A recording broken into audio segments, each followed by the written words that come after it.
Right. So I think we're good to go. It's 11 o'clock, 1 past even. My name is Rickard Tyrfalk. I work as head of sales here at Bright Vision, and I'm welcoming you all to today's webinar on the topic of how successful companies use modern telemarketing to sell more in a slow economy. It's a very topical subject that we have today, so great to see so many people log on to look at this and discuss this together with us.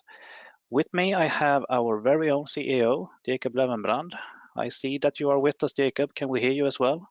Yeah, hi there, Rickard, and hi, everybody. Great to have you with us, Jacob. And before I hand over to Jacob, I also want to tell you all that we're going to run this webinar for about 30 minutes, followed by a Q&A session in the end. So if you have any questions at any time, you can write them in the text box somewhere on your screen, I think to the right. Named questions. So we'll do our best in the end to follow up on those and give you a good answer. Then tomorrow, I believe, or later today sometime, you will all receive a recording of the webinar as well. So you can look at it again, share it with your colleagues, share it with your friends and loved ones. And with that said, I'll hand it over to you, Jacob, to tell us all a bit more about Bright Vision and our agency. Yeah, a very quick introduction to Bright Vision for those of you who haven't come across us before. So the reason why we're talking about today's topic, modern telemarketing, is that we have been around for actually about 20 years. And we are a B2B agency focusing on helping technology and IT companies primarily to drive more revenue. And one way we have done that is by telemarketing since the early days in 2000, 2001. We started out with that and have helped numerous of companies all the way back since then. But as you can see, a big focus on IT, tech, and B2B. And a little bit about our services for those of you that don't know what we offer. Exactly. I mean, growth agency can mean a lot of different things. So, and while we have the last few people logging on, just to briefly show you what we can do. And if we go clockwise, just to name a few examples here, we do a lot of outbound teleprospecting or telemarketing, as it says here, often in integrated campaigns where we also do inbound marketing or social media marketing campaigns for our clients. When needed, we also do more technical stuff. It says web development here. So when you need to set up a CRM system, a marketing automation system, or build integrations between them, we're also there to help out. Also been doing a lot of sales enablement recently, providing educations and workshops and helping out with change management when our clients have a need to improve their own way of doing things rather than having an agency do the work for them. And finally, also ABM or account-based marketing campaigns, which is something that Jake is going to touch on a bit later in this webinar as well. Yeah. Thank you, Rickard. And so let's dive into today's topic. We're going to talk about modern telemarketing and how to use that in a slow economy. In other words, how can we use that efficiently? How can we be cost efficient when driving our lead generation efforts? And especially today's topic around telemarketing and teleprospecting comes in different flavors and names. As a provider of those services for over 20 years, we have seen a tremendous change in the outbound marketing area, and especially in telemarketing over the last 5-10 years. We have gone from the early days when we have been working one-to-many campaigns with very broad messaging, covering very broad market, to today a much more specific process that is much more targeted. And as a result of that, the telemarketer's role have developed significantly and is today a totally unique skill set, apart from a few years back when it was more of an entry-level job that you took when you didn't find any other sales opportunities. So we will start out giving you a little bit of background to that, which is typically called SDR, or Sales Development Representative today. And one of the trends or challenges that we have seen quite recently as well, that is also driving the interest for telemarketing and sales development as a process, is that digital marketing that became very popular 10 years ago with the inbound movement in B2B. And we saw HubSpot and Marketo, Eloqua, and all those great tools for inbound marketing came about. And many companies weighted their marketing budgets to inbound and maybe took it back a little bit on outbound and teleprospecting. What we see today is that teleprospecting is actually bouncing back to quite a bit since the cost of digital leads have become increasingly expensive.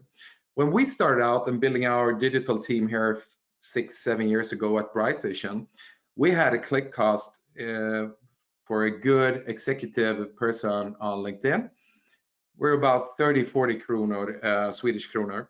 Today it's well above 150, might even be above 200 kronor for one click. And that is coming pretty close to where a telemarketing cost per pure interview is actually costing. So the difference between telemarketing or outbound marketing and inbound marketing and digital driven marketing and lead generation have become quite close in terms of cost per lead. So that's why we also see a big focusing back on the outbound and inside sales and sales development process. We've also seen a rising cost of sales executives the last years, and a lot of companies is actually trying to research how can we become more efficient in our sales process. We have these great marketing machines producing a lot of MQLs and leads, but our sales organization is so busy with everything, so they can't follow up on that, but also quite expensive. So that's also one reason to insert a role in there that's called sales development representative, the SDR role.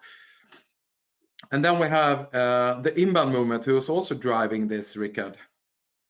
Yes, and a lot of what's written around inbound marketing, it kind of promotes the idea that at a certain point in the buyer's journey, prospects themselves will contact your company and your sales reps to request a meeting. And while it's true that some prospects do after they've interacted with your content a few times, you will miss out if you expect all of them to do so. So what we've seen over the year in hundreds of inbound marketing campaigns is that at a certain step in the buyer's journey, you can reach out to prospects with a call for further qualification, and you're gonna see a really strong conversion rate from that call into a booked meeting. I'm talking up to 4 times the conversion rate of a regular cold call. So many good inbound leads, they are genuinely interested in your solution, your products and services, but they are passive by nature.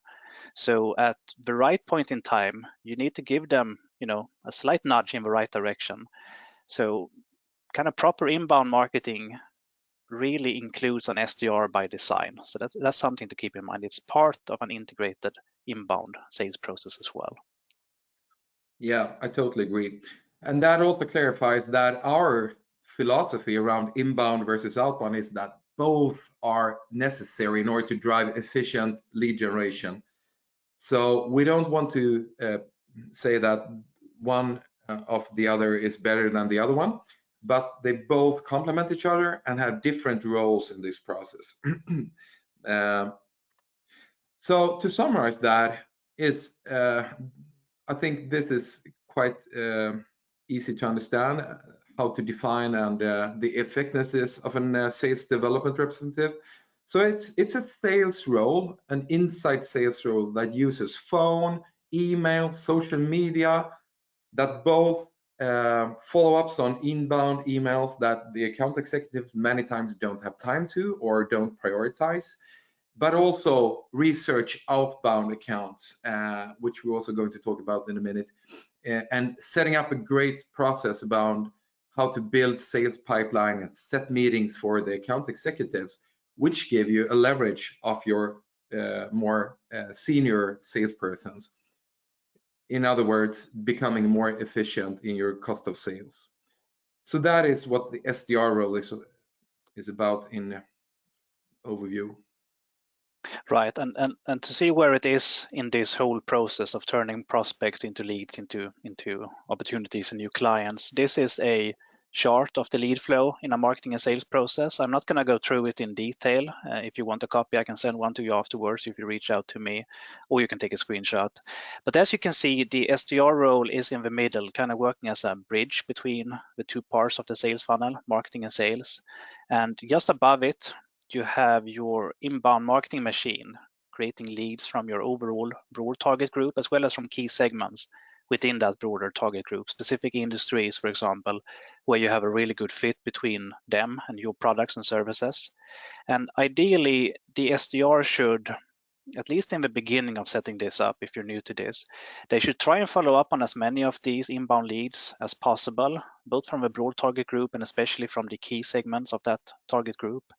Over phone even, preferably, because in those calls, the SDR can understand better what the lead was interested in and determine if they are someone to book a meeting with immediately, if they are a proper future lead to follow up on and nurture over time, or if they might be a good influencer and you can have their help getting in touch with the relevant decision makers of that account.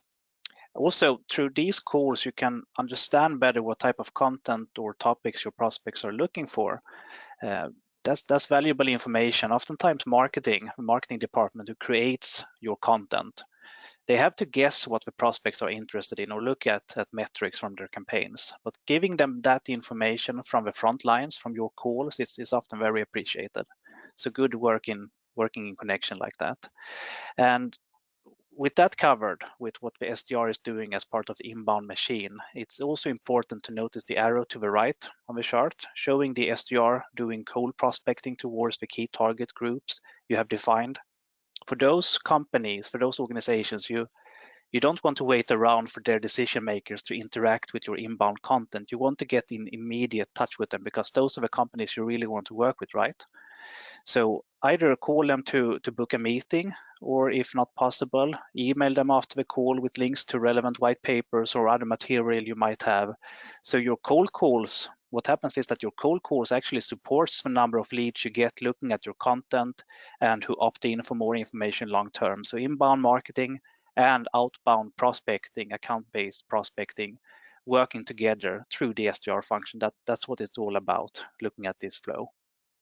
If we go to the next slide, Jacob, I just want to quickly touch on, talking about cold calling, talking about appointment setting. I know many of you watching, I know many of our clients have asked us recently how that's working in the middle of an epidemic or a pandemic, which we are in right now. So I wanted to show you this graph where we look at our campaign results across all outbound campaigns we do on a week-to-week basis, starting from early January of this year, January 2020. And I have column marked in yellow from week 11, where the epidemic really started to have an effect on how people worked, how companies function, and so on. And as you can see, we have no real change in our campaign success rate from call to booked meeting or generated lead. So of course you need to adapt and avoid certain industries who are busy or closed down. You need to focus more on booking web meetings rather than physical meetings and so on. But the coronavirus situation is in itself no real excuse for companies in general to stop prospecting or stop sales and marketing overall. So something to keep in mind based on all the data we have available from all our campaigns. Thank you, Rickard. Okay, so we have the SDR role and we have the telemarketing and SDR role that's merged together over the last few years. And then we have another big trend in marketing that's called account-based marketing, which we have touched already a little bit upon.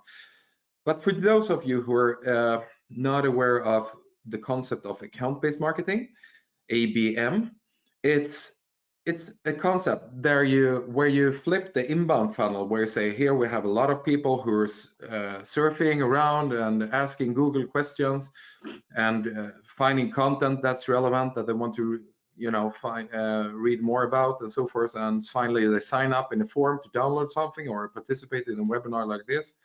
That's a broad funnel where the funnel is broad at the top. ABM is a little bit that on the flip side of that, where we actually say that no, we're not going out broad and looking for leads everywhere. we're actually going to be very, very small in our approach and very narrow. We only go after a few carefully chosen accounts, and we build a campaign that is specifically targeting them in messaging, channels, and execution to fit them and their needs, so it be as relevant as possible for those. And an ABM campaign can be as small as only consisting of one account, a one-to-one campaign, but more typically it's consisting of one to a few, where it might be 10, 15, 20 accounts, maybe around a cluster of a company in an industry or so, or one to many, maybe up to 100, 200 accounts, where it might have some kind of theme or industry or vertical or something like that that is similar to them, so you can have a higher relevancy when communicating to them than if you did a broad general specific campaign. So that's the concept of ABM. And ABM is very efficient. Many companies is saying that it has become an important marketing tactic, how to set up and plan campaigns. If we integrate ABM with the SDR role and using telemarketing in order to drive those campaigns more efficiently, what do we get then? Well, we get a concept called account-based sales development. So account-based sales development is, I would say, a concept that is primarily describing a telemarketing-driven or SDR-driven ABM campaign targeting a few carefully selected accounts where you go after them with very personalized messages. And that have become a big deal and a very popular campaign within many B2B organizations, whether you have inside SDRs or outsourced SDRs. We do a lot of these campaigns nowadays in our SDR services. And it often includes also digital support as air cover, so to say. And I'll give you a short example how a campaign can look like when we do that. We start with a high prioritized accounts. It might be 1, 5, 15, or 50, or something like that. And the bigger account or the fewer accounts we have, the deeper we can go in how many contacts in that account we can approach, of course. And we set up a process where the SDR will start teleprospecting into those accounts with highly targeted messaging. And the goal is, of course, to book meetings or strike up dialogues that we can qualify over time, so it can become a meeting or some kind of follow-up action where we can hand it over to an account manager. And of course, we hope that will later on result in an opportunity or a closed deal. We do complement that part with many times some kind of digital campaign, very similar to an inbound campaign, but very much more targeted to those specific accounts and the questions and problems or trends we think are the most relevant for their business and their needs. So it's basically an inbound campaign that is targeted to a very small target group or in buyer personas. We typically use some kind of interesting premium content, like an ebook, could be something else, that we set up on a landing page where we try to drive traffic. We also use those landing pages as referral content when we do have the dialogues on the teleprospecting part as well. But we also complement the teleprospecting with targeted advertising into these accounts with primarily LinkedIn advertising, but also many times IP targeted advertising with banner ads if the budget is admitting those kind of activities. So we do highly targeted advertising as air cover and awareness driving activities that will support the teleprospecting part and the email dialogues that we strike up with them. So hopefully also we can gain some opt-ins by having forms and formulas that they can fill out if they want to take part of this highly targeted ebook into their industry. If they get an opt-in, we of course set up personalized email sequences that's coming from the SDRs, so we have a personal touch there. We don't use marketing sequences in those kind of campaigns. It's always personalized emails coming from a SDR rep, so to say, since that gives a lot more trustworthiness and efficiency. And hopefully we can continue creating inbound leads within those accounts as well that the teleprospectors can follow up on.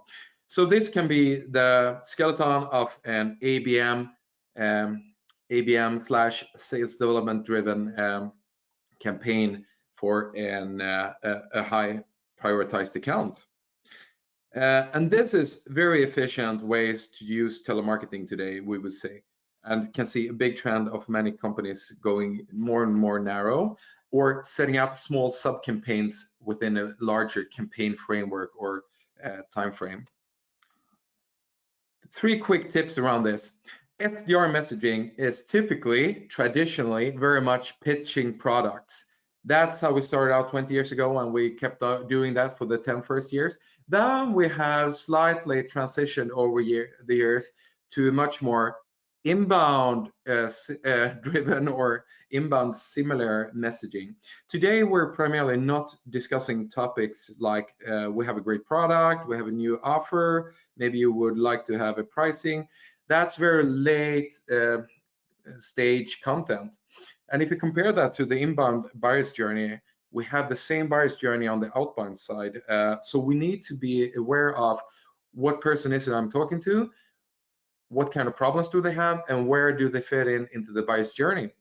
If I want to pitch a product, they need to be at the later part of that journey, but most of the times they're in the early part or the middle part, where you typically pitch trends, insights, content, and those kind of things rather than using the product pitch. So what we're doing is that we're aligning our SDR and telemarketing messaging with the inbound and content-driven messaging that we use on the landing pages and the social media ads and so forth. So we get a good alignment, but also being very sensitive to where the buyer personas are in those accounts in the buyer's journey. And that have also increased the efficiency a lot in the telemarketing side. So if you don't know where the prospect is when you do this, don't pitch the product. Pitch the content, pitch the ebook, pitch the report or something so you can offer insights rather than a product. So how many contacts can an SDR handle? When you set up a process like this where you want to work in this way on a continuous basis, we typically give the recommendation that an SDR that should work with a number of accounts that they should dive into and nurture over time can probably handle somewhere around 1,500 contacts that is active. And that's a contact that you will follow up on, get back to, that have some kind of long-term interest in your offerings and solutions, and that the SDR is responsible for to keep them warm in the nurturing process, together, of course, with the marketing content and so forth. But more than 1,500 contacts, whether they are based on 10 accounts, where you have maybe 100, 150 contacts in global accounts that you will take care of, or it's based in 3, 4, 500 accounts where you only have 3 or 4 or 5 contacts in each account, that doesn't matter. But it's very important that you don't use the SDR to cover too much, because they won't be efficient in their nurturing efforts, even though we have a lot of technology in order to improve that process, of course. So we've seen this figure increase a bit over time due to technology advancement, which we also will cover soon. Another question is, how many SDRs per account executives? Well, this is very much depending on what kind of accounts you're working with. Our experience is that it's somewhere around 2 to 3 account executives per SDR. It's working fine. However, if you do have a small and medium-sized business, it's more typically 1-to-1, since you can process and leverage clients and proposals much faster and more standardized. So the SDR need to basically book more meetings and have more leads for that salesperson. But if it's a enterprise level sales, it's typically 3 to 1, I would say. The last tip, how do you build your list? This is the crucial part of setting up an efficient, cost-efficient SDR/telemarketing process or campaign. You really need to be careful what accounts we need to reach out to. When we discuss this with our clients, we many times bring up the question of what's your ideal client profile. I know there's a lot of companies that we would like to have as clients, but if we should do this cost efficient and be careful with our investment, where do we have the highest propensity to actually be efficient and be successful? And that is many times what we call the ideal client profile, which is some kind of copy based on the analysis of where you have been successful earlier. So it's, of course, if you have target segments where you can leverage earlier client wins or client profiles, that's the first way to start. If you want to try to get a road into new market segments, that of course is possible, but be aware it's more costly to win business there, of course. So I think a good mix there is always the best, of course, if you want to expand your market. A quick note also on the tech stack. The tech stack, what's that? A tech stack is is a software developer acronym that have come to the sales and marketing side of things, since we have an explosion of sales and marketing software and technology support for those processes over the last few years. Many of you have surely seen the technology marketing roadmap that I know we have mentioned in webinars before, where we're now up to 8,000 software providers of software specifically targeting the sales and marketing process. But for the SDR or the telemarketer, what kind of tech stack do we have there? Is it only the phone and the CRM system? No, it has evolved over the last few years. Today, a full SDR tech stack in an advanced SDR process can look like this, where we have quite a few systems that interact with each other and set up things in order to improve the quality of the calls and the emails going out, how to prioritize your time so you put it into the most prioritized and most immediate interested leads. So we have a few things here. The CRM system is, of course, the backbone of every SDR process, but the CRM system are not really good at prospecting. That's our experience from all the years going back.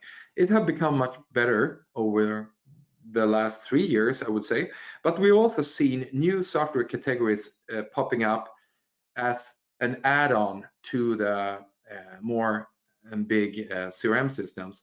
And I would say the most important category of supporting software for SDRs is the sales engagement platform. And the sales engagement platform, which is a quite new category, I think this chart, which is from G2, which is a software analyst house that similar to Gartner, categorizes software into different categories.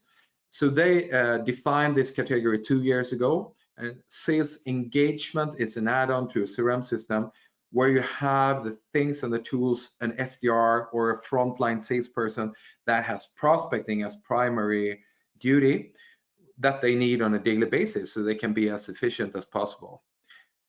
So we do have things there as email sequences where you can pre-program email sequences in order to be efficient.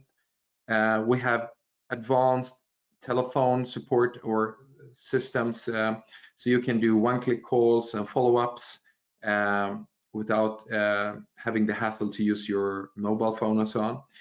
And also, of course, a lot of lead activity insights, so you can see, oh shoot, is Justin opening my PowerPoint deck this morning? Maybe I should give her a call after lunch. So you can have triggers coming up of all the digital footprint your leads are giving and the different interactions you have with them. So if you have that in one place and one dashboard, you can be much more efficient than if you fiddle around in a traditional CRM system, of course. And email sequences, I know you get a lot of those emails these days, so it's really not a new invention. It's been around for 2-3 years, but I think last year was the breakthrough year where most sales organization adopted these kind of pre-programmed email sequences, where you as a salesperson can start a typically marketing email workflow, but with one-click call, and that is personalized only for that prospect you want to start it with. So if they haven't answered, for example, in 2 days, or have looked into the mail, you can set it up so it sends us a reminder, or if they reply to it and it's a positive reply, you can have an automatic answer, so you can book a demo time, for example. You can do these very complicated and very intriguing, depending on what the need is for your SDR reps. So that's a little bit of insights in what's going on in the tech stack development. It's a lot of technology coming this way over the last few years. So have a look at that if you haven't started optimizing that part of your sales process. There's also other tools, Richard.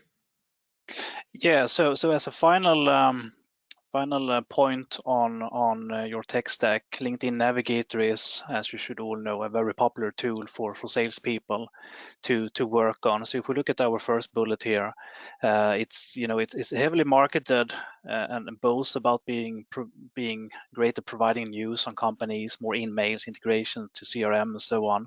If we look past all of that, if we look specifically at what a sales navigator or what Sales Navigator is useful for an SDR in, we should start with contact triggers. It's when we do account-based sales development on companies we currently have some form of relationship with, we have updates triggered so that when anyone starts at those companies in roles that relate to the work we do for that company, our SDRs get a notification and can reach out to them early on and let them know what we do for the company they just joined. So we can be there very early on and shape the relationship with that person about what we do for that company. So that's really useful for us to have that in place.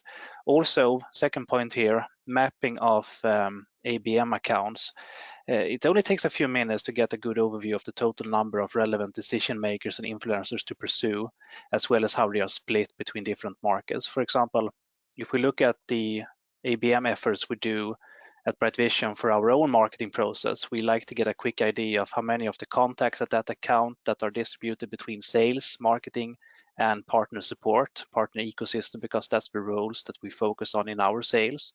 And also how they are split between our key markets, for example, in the Nordics, how many of them that work in Sweden, Norway, Finland, and Denmark, because it gives us a good idea on where we should approach them the most, which of our SDRs with native competencies that should do most of the bulk work on that account, and so on.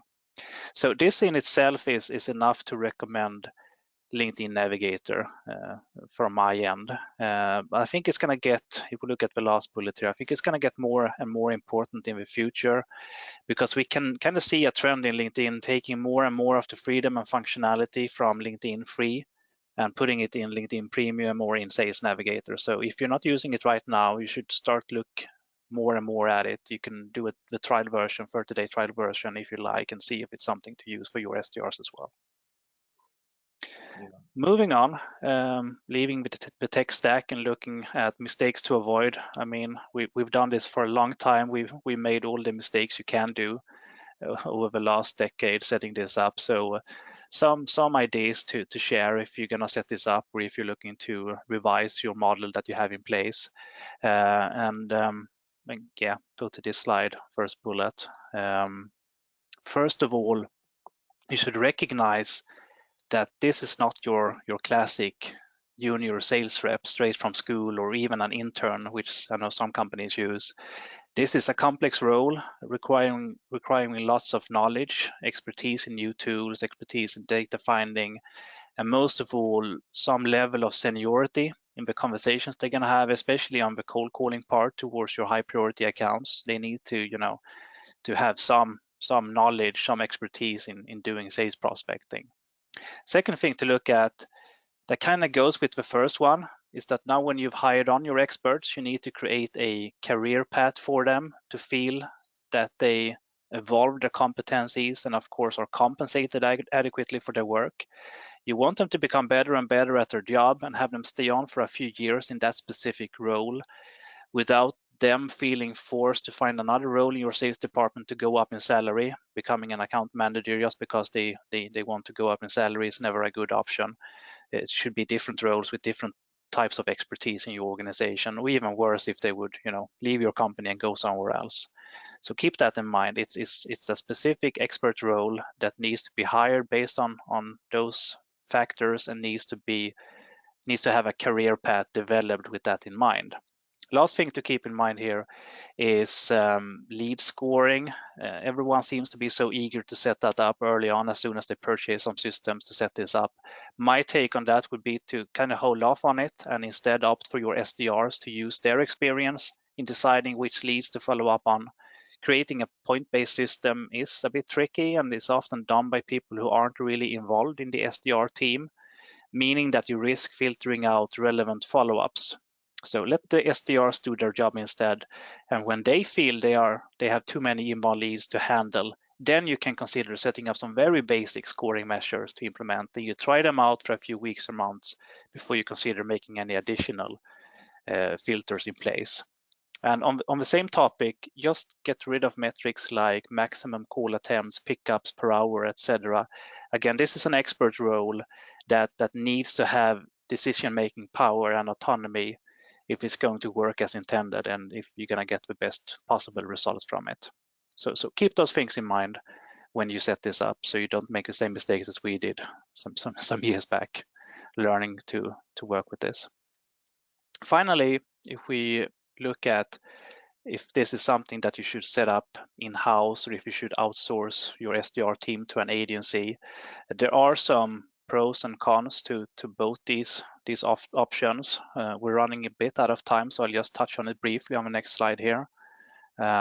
So we are an agency. It's not like we're neutral on this topic, but just to try and be a bit objective on it, I would say the main benefit of an agency is if you work in several markets, but not on a large scale in each one of them. So since you want to use native speaking people who know the language, know the culture, it may be hard to hire on someone who you only need for perhaps 15 hours per week to do their work as an SDR. So an agency with local consultants can solve that headache for you. And on the opposite scenario, if you only operate within one country, and if you have a very technical solution or a short sales cycle even, it might be worthwhile to consider setting something up internally or get an agency involved and learn from the first few campaigns or months before you decide if this is something that you should bring in-house and set up with your own skills and expertise and have your SDRs close to your sales reps and so on. So I think that kind of covers what we wanted to go through today, Jacob. Yeah, doesn't it? It did. And we have run over a few minutes here, but I see we have one question coming in here that we can answer directly. It's a question around that we mentioned that if you want to start with pitching content or insights rather than product pitching, if we recommend starting out with doing that over the email rather than trying to get hold of people on the phone. And I think that is definitely an option. You need to be a bit aware of using email too much, especially in the early stages when you still don't have a dialogue or some kind of ongoing relationship. But it's definitely a way to do it. We typically recommend to start contacting on phone, and maybe if you have done a few attempts and couldn't get hold of them, you can definitely start some kind of email sequence when you pitch something very soft, not a product pitch or something too aggressive, but offering some kind of value like a report or a free download or something like that. That is very soft touch sales email, so to say, just to strike up the dialogue and don't go for book a meeting in the first 2-3 emails. Just getting your name and company name associated with offering knowledge and insights in your domain competence, so to say. Great. And we have a few more questions here. So if people want, you can stay on for a few minutes. Otherwise, there's going to be a recording coming out with the Q&A included if you need to leave for something else. But we have a quick one here, I think, Jacob. Is sending outbound mail to a general email address worth it? I would say no. No. After doing it a few times, you're not going to get the response at all on that. So the info emails, the hello addresses, just ignore those. It's not going to work. We had one question also early on regarding what I discussed about my data in telemarketing results and how that might vary between the different countries in the Nordics. That's a relevant question since we believe that Sweden is less affected by regulations than the other Nordic countries. I haven't picked any data on a country-to-country basis, so I can't say for sure, but I would imagine that we've seen the least change in results in Sweden. But since our Nordic data shows no real decline at all, and I couldn't imagine that our Swedish results have gone up to balance anything in the other Nordic countries, it looks like, and it's also what I'm hearing from our country managers, that it's kind of the same across the board. It's still working fine in each country to do teleprospecting. You need to keep in mind that you need to avoid certain industries, but there are other industries where people are working remotely and have more time to have a discussion with someone over the phone, which means that you get the same results as before. So you need to consider how you do it, how you approach the market, but it's still working very well in all Nordic countries. What else do we have here? Something for you, Jacob. Should the SDR warm up a content inbound lead that comes from a paid campaign, which is not interested as an organic, before before the first call? Should there be some warm up from an SDR on paid leads by email before you give them a call? Specifically on paid leads that are probably coming in by downloading an ebook or something like that, I think they typically will get some kind of warm-up sequence first before you give them a call, since to be honest, not all of them are in your target group or prioritized. You need to know a little bit more about them. So yeah, I think typically we do recommend to start with an email there. If not, it's an ideal client profile that have showed up in your inbound lead stack. So yeah, definitely just be sensitive about that, and try to see what kind of lead quality it is coming in. But yeah, as a default, start with an email workflow. Right, great. And also we have a question on the career path for SDRs. Hard to keep competence. Any recommendations regarding a good career path? Yeah, good question. That's $1 million question. I think every company is of course working hard with. I think a career path needs to involve different elements, but competency development, that other roles or more seniority or becoming more specialized. I think it's not that many options you have though. So I mean, you need to find one of these and see what fits your team. And I think it's also, if possible, good if you can set up individual competency plans and see if how everybody wants to develop their skills and experience and what direction they want to go to.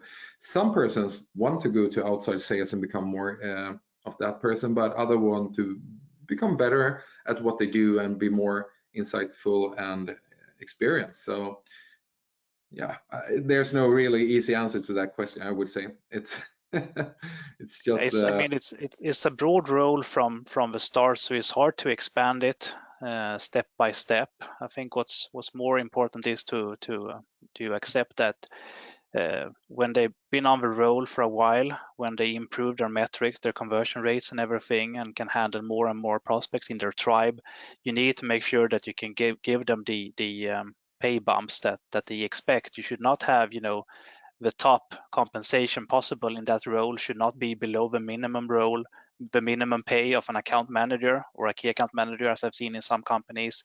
You should, again, make sure that they can keep improving, keep staying on in the role, and keep being compensated adequately for their work and for what they deliver to the organization, so that they don't feel they need to switch to another role just because they want to get more money in the end after they've been doing this for a few years. So on the pay side, that's where you can make a difference and really show that you put a high value in this role, and that it's important as part of your sales process. They need to be compensated well for it.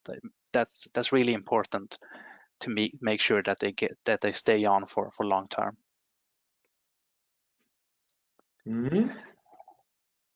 Do we have time for more questions, Jacob? We have one that just came in here. Based on our experience, what industries have the most traction and are open for a conversation during this time?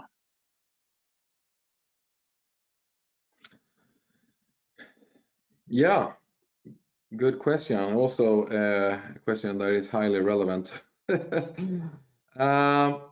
As we have, I mean, the obvious ones is, of course, to exclude accounts in the travel industry, hospitality industry, and those that are most affected by this.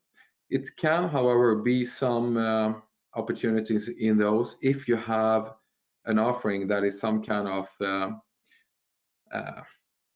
reducing cost, or maybe you can offer better insight into what kind of cost they have and getting control of how much they're losing basically in per month. So I've seen examples of that.